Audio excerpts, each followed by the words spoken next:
Ya pemirsa, kami langsung ajak Anda untuk berbincang dengan Deputi Bidang Meteorologi BMKG, Bapak Guswanto, untuk kira-kira menanyakan lah ya bagaimana prediksi cuaca hari ini hingga beberapa hari ke depan. Kita sapa langsung, selamat pagi Pak Guswanto. Selamat pagi Pak. Selamat pagi Putri dan Philip. Baik Pak, ini cuaca buruk juga masih terus melanda sejumlah wilayah di Indonesia. Sejauh ini bagaimana sih Pak kalau dari prediksi BMKG terkait cuaca di Indonesia saat ini Pak?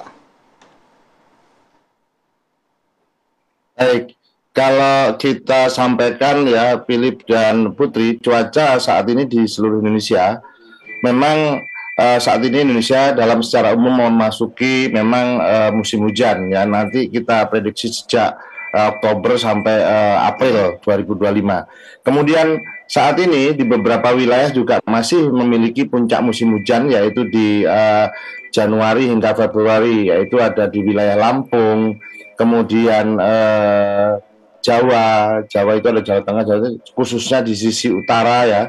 Kemudian ada di Bali, Nusa Tenggara, dan Nusa Tenggara Barat Timur ya. Kemudian ada di sebagian Kalimantan Timur, ada di sebagian Sulawesi Selatan, dan di sebagian besar di Papua.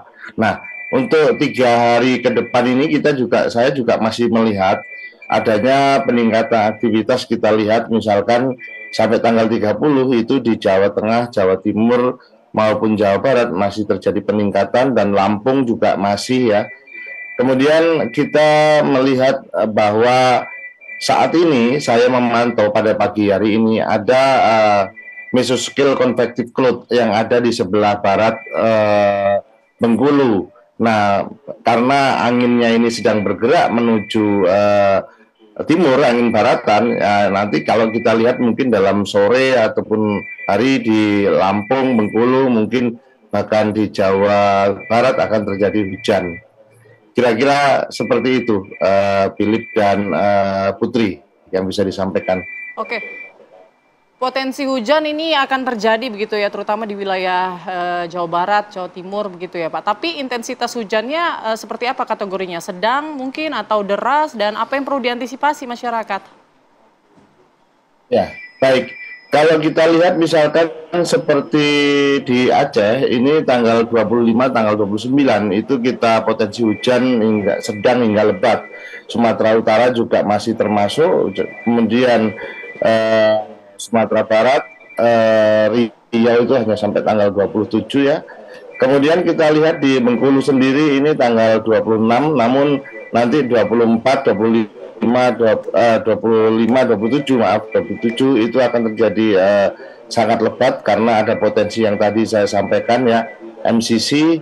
Kemudian juga di Sumatera Selatan ini juga masih sampai tanggal 27. Lampung ini sedang hingga lebat ya. Kemudian kalau kita lihat bagaimana untuk Jawa ini kita lihat Banten ini sampai tanggal 30 tapi posisinya sedang hingga lebat. Dan kemudian ada di Jawa Barat ini 27, 29, bahkan sampai 30. Itu ada potensi untuk meningkat. Jadi sedang hingga lebat dan barangkali ada sangat lebatnya. Kemudian juga termasuk di Jawa Tengah. Jawa Tengah ini tanggal 26 itu kemungkinan sedang hingga lebat dan sampai sangat lebat. Dan kemudian yang harus dilakukan masyarakat, kami sudah ya. Jadi apa Pak yang harus dilakukan oleh masyarakat Pak? Jadi yang harus dilakukan masyarakat, kami kan BMKG sudah memberikan sistem peringatan ini ya, memberikan peringatan ini tentang hujan dengan kategori ekstrim ataupun sedang ataupun lebat sudah kita berikan dengan sistem no casting. Barangkali kami juga ingin menyampaikan bahwa untuk terjadinya bencana itu kan ada gabungan ya, tidak hanya dari curah hujan. Jadi apa yang harus dilakukan masyarakat? Yang dilakukan masyarakat adalah yang paling baik adalah bagaimana mengenali lingkungan dan mengenali cuacanya. Nah, dengan mengenali lingkungan dan mengenali cuaca atau perakiraan cuaca yang terjadi, itu kita bisa melakukan mitigasi dini apakah ini akan terjadi bencana atau tidak. Kemudian yang kedua, selalu masyarakat mengupdate informasi dari BMKG melalui bisa juga melalui nocasting.bmkg.go.id atau info BMKG telepon pintar mobile ya, atau kemudian bisa juga datang langsung ke kantor BMKG yang terdekat ataupun bisa telepon di call center 196. Kemudian yang ketiga barangkali bisa menghindari daerah-daerah yang rawan untuk terjadinya bencana. Bisa kita lihat barangkali ada bantaran sungai, kemudian ada daerah ataupun lereng yang memiliki vegetasi yang sudah mulai tidak ada. Kemudian ada juga di beberapa wilayah saat ini mungkin barangkali kita yang berwisata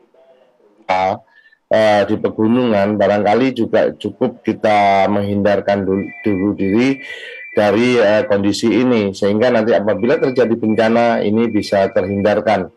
Kemudian yang paling baik juga kita juga mendapatkan informasi bagaimana di mana jalur evakuasi, titik kumpul dan lain sebagainya. Nah, beberapa hal itulah Philip yang bisa saya sampaikan. Namun yang mitigasi sesungguhnya yang paling baik adalah mengenali lingkungan dan mengenali cuaca yang akan terjadi. Bagaimana? Karena cuaca itu hanya sebagai pemicu saja.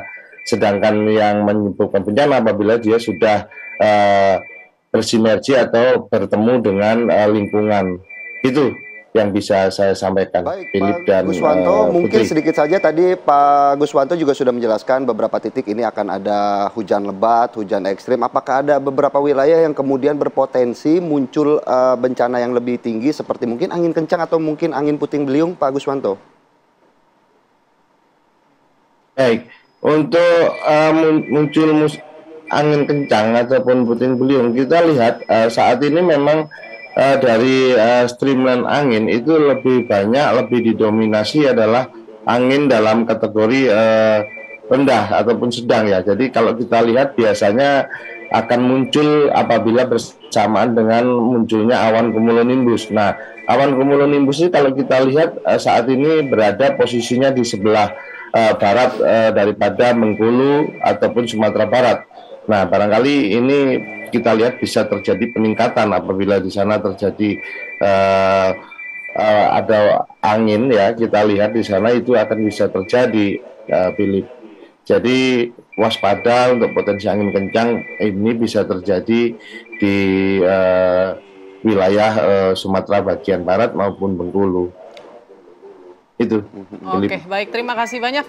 Informasinya Pak Guswanto, Deputi Bidang Meteorologi BMKG, sudah bergabung bersama kami di Apa Kabar Indonesia Pagi. Sehat selalu, Terima kasih, Bapak. Pak. Sehat selalu. Ini katanya kalau orang bilang nih cuaca-cuaca begini udah dekat Imlek berarti, Put. Oh, biasa gitu ya? Imlek katanya. Selalu udah hujan deras, hujan lebat. Itu kan memang gitu. hujan itu dianggap rezeki ya. Amin. Jadi kalau Imlek sendiri kan memang ada mempercayai ya, tahun baru Imlek itu pintu rezeki terbuka Wah, gitu ya. ini dia angpau ini kayak dapat banyak nih nanti Angpau Putri. nalai. Iya.